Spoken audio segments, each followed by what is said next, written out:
Capítulo 8. Como obter os resultados que deseja. Nem todas as preces são atendidas. Todo mundo sabe disso. Céticos veem nesse fato prova de que preces não funcionam. O que esquecem é que a prece, para funcionar, tem que ser feita eficazmente, com compreensão clara de seus fundamentos científicos.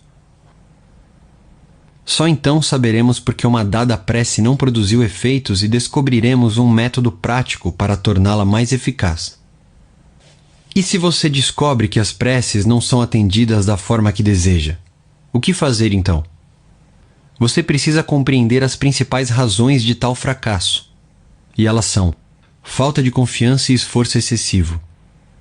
Muitas pessoas bloqueiam o atendimento da prece porque não compreendem claramente o funcionamento da mente subconsciente. Quando sabe como ela funciona, você desenvolve confiança. Você tem que se lembrar de que, em todas as ocasiões em que aceita uma ideia, a mente subconsciente começa imediatamente a executá-la. Com esse objetivo, utiliza todos os poderosos recursos de que dispõe. Esta lei aplica-se, porém, não só às boas, mas também às más ideias. Em consequência, se você usa negativamente o subconsciente, ele lhe trará problemas, fracassos e confusão. Se o faz construtivamente, pode contar com orientação, liberdade de ação e paz de espírito. A resposta correta é inevitável quando seus pensamentos são positivos, construtivos e generosos. Disso se segue, obviamente, que a única coisa que você tem que fazer para evitar o fracasso é conseguir que o subconsciente aceite sua ideia ou pedido. Sinta-lhes a realidade neste momento e a lei da mente fará o resto. Acreditando e confiando, transfira o pedido ao subconsciente, que assumirá o trabalho e o atenderá. Você, no entanto, fracassará em todas as ocasiões em que tentar forçar o subconsciente a fazer alguma coisa. Os resultados que deseja vão se tornar mais distantes e não mais próximos. O subconsciente não se dobra à coerção mental. Ele age devido à sua fé ou aceitação de uma ideia pela mente consciente. O fracasso na obtenção de resultados pode ocorrer pelo fato de você fazer mentalmente afirmações como as seguintes: as coisas estão piorando. Não vou jamais obter resposta. Não vejo solução para isso. Não tem jeito. Não sei o que fazer. Estou muito confuso. Se faz essas afirmações, nenhuma resposta ou cooperação vai receber do subconsciente. Tal como o soldado marcando o passo, você nem vai para frente nem para trás. Em outras palavras, você não vai a lugar nenhum. Imagine que entra num táxi e dá ao motorista uma meia dúzia de endereços diferentes. Ele ficará inteiramente confuso e pode recusar-se a fazer a corrida. Mesmo que ele tente seguir as instruções, as probabilidades são de que não conseguirá. Onde você acabaria por chegar é puramente especulativo.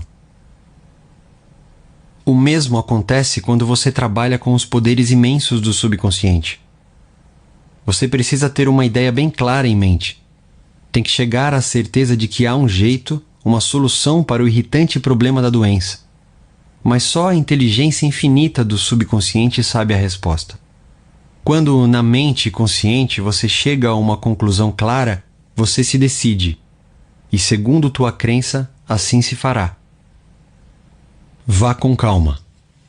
O proprietário de uma casa cujo sistema de aquecimento pifou durante um período de frio intenso chamou um mecânico para consertá-lo. O homem chegou imediatamente. Meia hora depois o sistema funcionava com perfeição e ele apresentou a conta, $200. O quê? Exclamou chocado o dono da casa. Você não demorou quase nada para consertá-lo? Tudo que você fez foi substituir uma pequena peça. Como é que tem coragem de me cobrar $200 por uma pequena peça que não pode custar mais de 5? O mecânico encolheu os ombros. Só lhe cobrei $2 pela peça nova, disse. É isso que vou pagar por ela. O dono da casa sacudiu a conta diante do nariz do mecânico. $2, berrou. Aqui diz 200. Isso mesmo, confirmou o mecânico. Os outros 198 são por eu saber o que estava errado e como consertá-lo. A mente consciente é o mecânico mestre. O sabe tudo. Ela conhece os meios e processos para curar qualquer órgão de seu corpo. Afirme saúde e o subconsciente saberá o que fazer. Mas fazer isso de modo relaxado é fundamental. Vá com calma. Não crie casos para si mesmo, pensando em detalhes e meios. Decida-se sobre o resultado que deseja. Desperte em si mesmo a sensação de que há uma solução ótima para seu problema, seja ele de saúde, finanças ou relacionamentos pessoais. Lembre-se de como se sentiu após uma doença grave.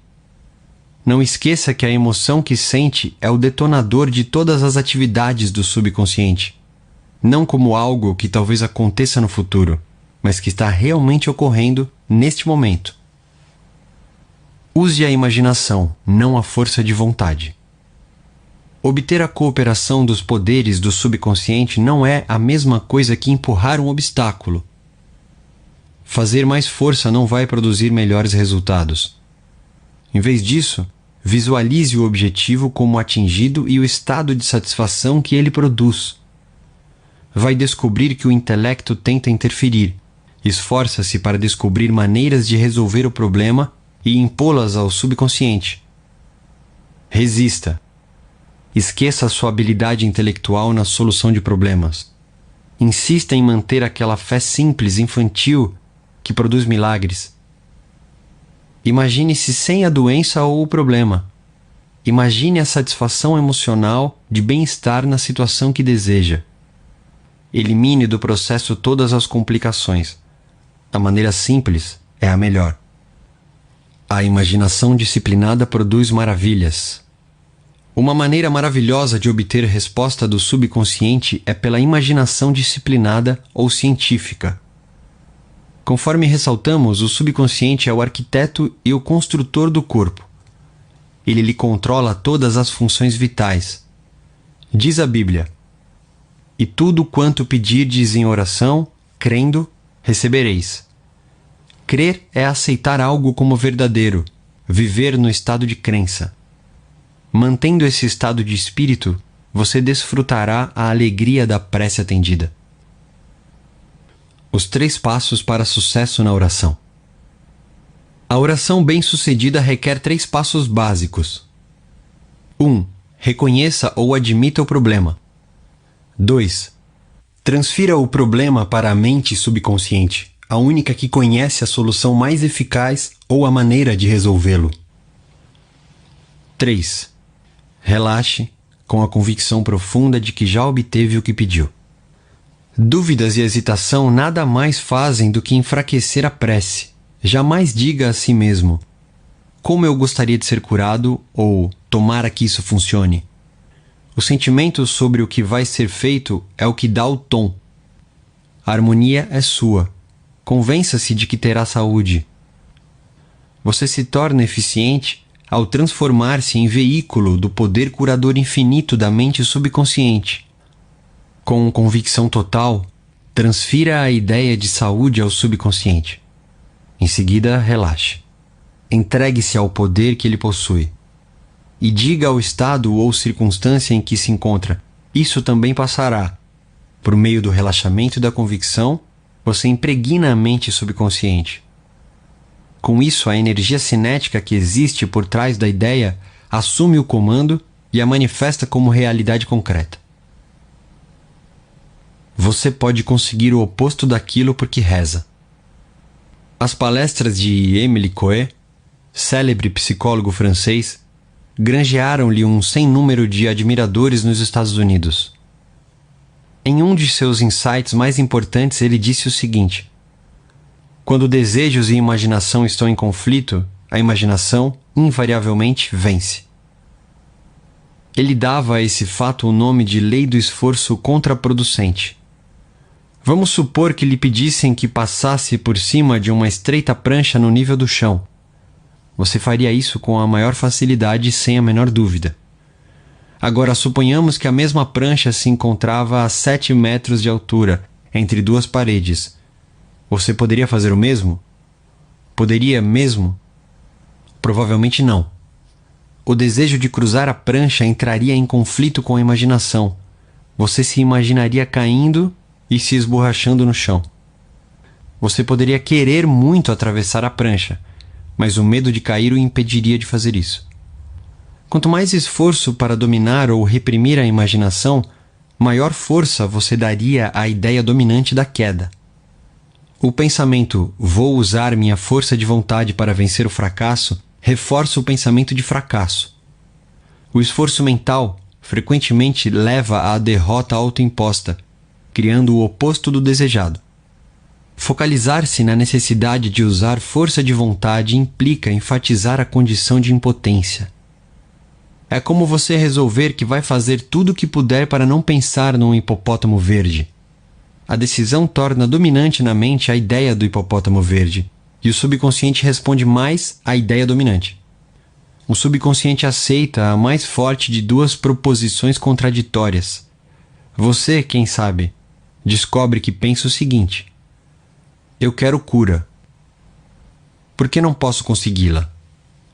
Eu me esforço tanto, por que não consigo resultados? Tenho que me obrigar a rezar com mais determinação. Preciso usar toda a força de vontade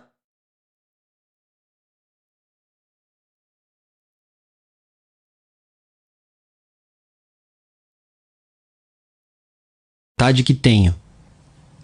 Você precisa compreender onde está o erro. Você está se esforçando demais. Jamais tente obrigar o subconsciente a aceitar uma ideia usando de força de vontade. Essas tentativas estão condenadas ao fracasso. Na maioria das vezes, você termina obtendo o oposto daquilo pelo que rezou. A ausência de esforço é o melhor caminho. Já lhe aconteceu alguma coisa como as seguintes? Você vai submeter-se a algum tipo de exame. Investiu muito tempo estudando e recapitulando a matéria. Acha que assimilou bem.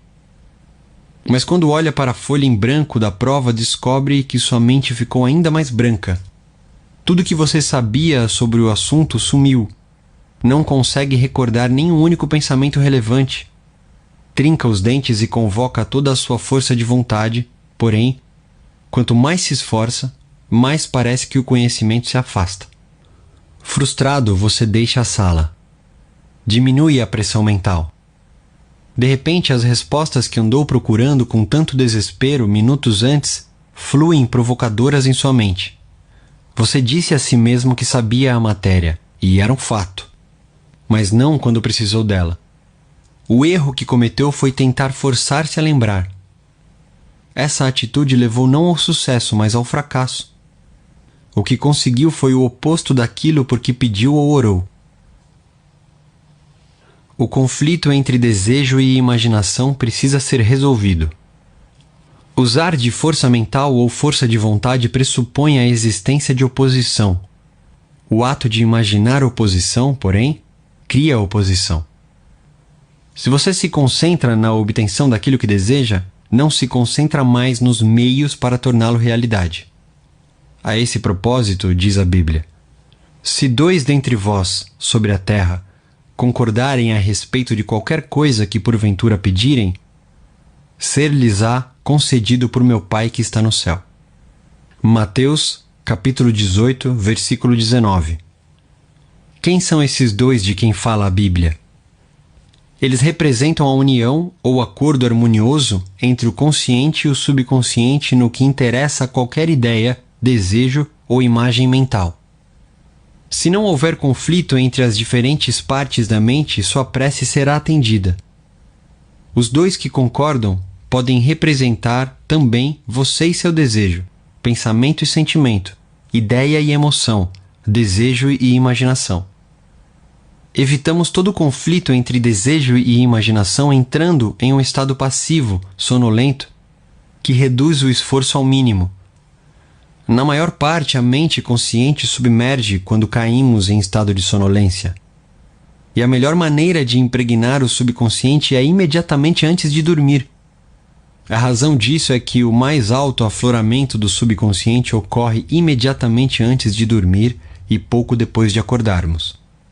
Nesse estado, os pensamentos e imagens negativos, que tendem a neutralizar nossos desejos e impedir sua aceitação pelo subconsciente, estão ausentes.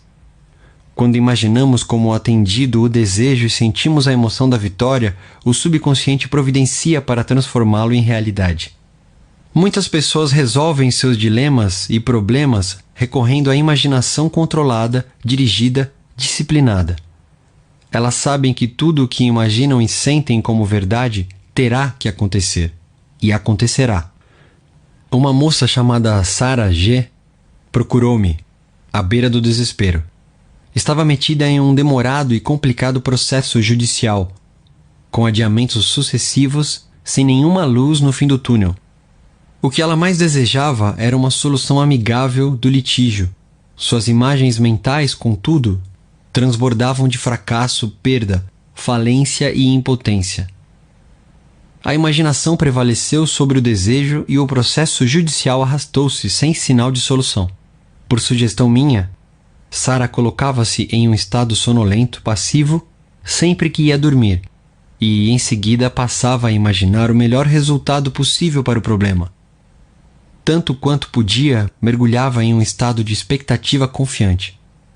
Sabia que a imagem que formasse na mente teria que concordar com o desejo de seu coração. Entrando em estado de sonolência, começou a imaginar, com tanta clareza quanto possível, um encontro com seu advogado depois de resolvido o caso. Ouviu-se perguntando sobre o resultado e escutando-lhe as explicações. E ele repetiu um grande número de vezes. O caso foi resolvido de modo amigável. Foi uma solução que agradou a todos. Durante o dia, quando lhe surgiam na mente pensamentos de medo, ela voltava a imaginar o encontro com o advogado, completo, com palavras e gestos. Visualizava o sorriso do advogado, os maneirismos dele, o tom da voz, as palavras exatas usadas por ele. Fazia isso com tanta frequência, com tanta fidelidade ao roteiro, que os medos eram combatidos antes mesmo de tentarem aflorar a mente. Ao fim de algumas semanas, o advogado ligou e confirmou o que ela estivera imaginando e sentindo como realidade. O processo judicial fora resolvido e ela teve certeza de que a solução era harmoniosa e que podia aceitá-la. E foi isso realmente o que o salmista quis dizer quando escreveu: as palavras dos meus lábios, seus pensamentos e imagens mentais, e o meditar de meu coração, seus sentimentos, natureza, emoção, sejam agradáveis na tua presença, Senhor, rocha minha e redentor meu, o poder e a sabedoria do subconsciente, que pode redimi-lo da doença, da dependência e da pobreza. Salmos, capítulo 19, versículo 14. Ideias que vale a pena recapitular. 1. A coerção mental ou o excesso de esforço representam a ansiedade e o medo que bloqueiam o atendimento de sua prece. Vá com calma. 2. Quando a mente está relaxada e aceita uma ideia, o subconsciente começa a trabalhar para transformá-la em realidade. 3. Pense e planeje ignorando os métodos tradicionais. Saiba que sempre há uma resposta e solução para todos os problemas. 4. Não se preocupe demais com as batidas do coração, o fluxo respiratório ou as funções dos órgãos do corpo. Confie no subconsciente e diga com frequência que a ação divina certa está ocorrendo. 5. Sentir-se sadio promove saúde e sentir-se rico promove riqueza. E você, como se sente? 6. A imaginação é sua faculdade mais poderosa. Imagine o que é belo e saudável. Você é o que imagina ser. 7. Evitamos conflito entre o consciente e o subconsciente quando entramos em estado de sonolência. Antes de ir dormir, imagine repetidamente a concretização de seus desejos. Durma bem e acorde alegre.